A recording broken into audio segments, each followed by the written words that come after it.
నేను మీ హరి.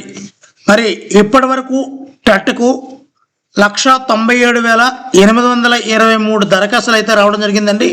మరి అందులో కూడా వారిలో ఇన్ సర్వీస్ టీచర్లు 17,883 మంది ఇన్ సర్వీస్ టీచర్లు అయితే టెట్కి దరఖాస్తు చేసుకున్నారు. అదేవిధంగా పురుషుల కంటే మహిళల నుండి రెట్టింపు సంఖ్యలో వచ్చినటువంటి దరఖాస్తులండి. మరి 2 రోజుల్లో ముగియనున్న గడువు అండి. మరి ఖచ్చితంగా ఈ 2 రోజుల్లో మనకి ఈ యొక్క టెట్ యొక్క డెడ్ లైన్ అయితే అయిపోతుంది అప్లికేషన్ పెట్టుకోవడానికి. మరి ఈ టెట్కు 1,97,823 దరఖాస్తులు అయితే వచ్చాయి. త్వరలో డిఎస్సి నోటిఫికేషన్ ఇవ్వనున్న నేపథ్యంలో కొత్తగా ఉపాధ్యాయ విద్య పూర్తి చేసిన వారికి అవకాశం కల్పించే లక్ష్యంతో పాఠశాల విద్యాశాఖ ఇటీవల టెట్ నోటిఫికేషన్ అయితే జారీ చేసిందండి. అదేవిధంగా చివరి సంవత్సరం డిఎడ్ సెకండ్ ఇయర్ చదివిన వాళ్ళకి, అదేవిధంగా బిఎడ్ సెకండ్ ఇయర్ చదివే వాళ్ళకి కూడా ఈ యొక్క టెట్ నోటిఫికేషన్ అప్లై చేసేయడానికి అవకాశం అయితే ఇచ్చిందండి. మరి అదేవిధంగా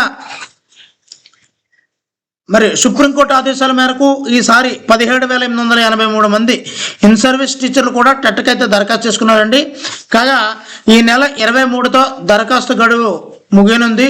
మొత్తంగా దరఖాస్తుల్లో 66,000 మంది పురుషులు, 131,000 మంది మహిళలు అయితే వచ్చారండి.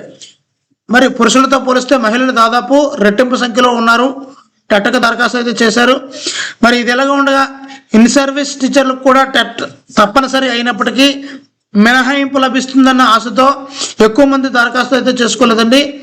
మరి 2011 నుంచి టెట్ అమల్లోకి వచ్చింది. అంతకుముందు నుంచి టీచర్లుగా ఉన్నవారు కూడా ఎప్పుడు టెట్ అర్హత సాధించాలని సుప్రీంకోర్టు అయితే తీర్పిచ్చింది.